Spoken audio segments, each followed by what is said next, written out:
1. Welcome back. My name is Enes and I'll be taking you all on Excel throughout this series. Shout out to TechIsRain.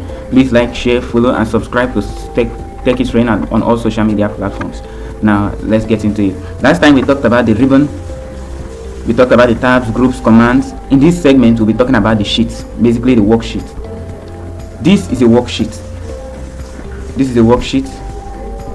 Everything, these columns and rows are what we call a worksheet. To add a worksheet, you come to this plus button over here. You can click to add as many worksheets as you want, but we don't need that much here, so you can delete it. A worksheet is basically a set of rows and columns in Excel, which is the columns are identified by their letters, capital letters. So this is column C, and the rows are by numbers, which is row 1, 2, 3, 4, and 5, 6, and thereabout. So this is column C, row 1. That's where we got our C1. This is the name of a cell. This is your name bar where the cells are indicated, and this is your formula bar where your formulas are being inputted. So let's talk about syntax. A formula in Excel is used to do mathematical calculation. Formulas always start with the equals to sign typed into the cell, followed by your calculation. Now let's do a basic calculation here.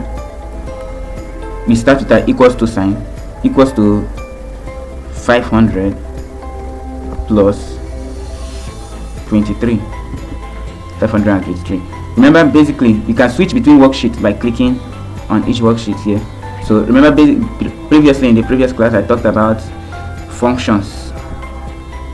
1 plus 1, 1 plus 13, 3 minus 4, thereabout. So you highlight the cell you want to do your calculations on and write your equals to and your calculations in the formula bar. So moving on, we want to create a formula. We'll select the cell, like I said, type the equals to sign, select the cell or type the value, enter an arithmetic operator, select another cell or type value. Here in this first part we only use values. Now let's talk about cells. Let's use cells. Let's say cell A1 has the value of 323, A2 has 432, B1 has 21, and B2 has 2. Alright, so we want to do mathematical calculation, adding this, subtracting this, multiplying this, and thereabout. So we'll select the cell we want to do. We want to write this on. Let's use the D, the E cell, E1. So we'll come over here, write our equals to sign. Remember, all calculations start with an equals to sign. It's important that you use your equals to sign in when you want to do any calculation. Caps lock, that's capital letter A1. Let's add A1 to B1. So A1 plus B1. As you can see here, A1 plus B1.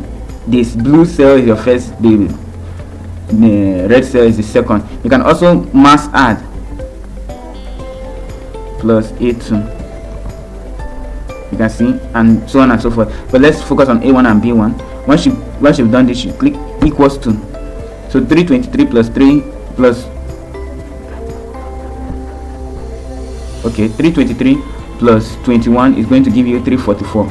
So we added A1 and B1. Now let's subtract A1 equals to, make sure you put your equals to sign. The function will not be called or will not work if you don't use your equals to sign. A1 minus A2.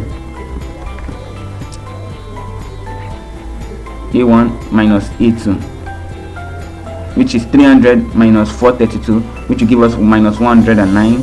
Let's do multiplication next. Equals to A1 times, your times is this asterisk. That's your multiplication symbol in Excel, the asterisk. Then times 2, that is B2. A1 times B2, which will give us 646, 323 times 6. You can also do division, which we will do A1 divided by B2.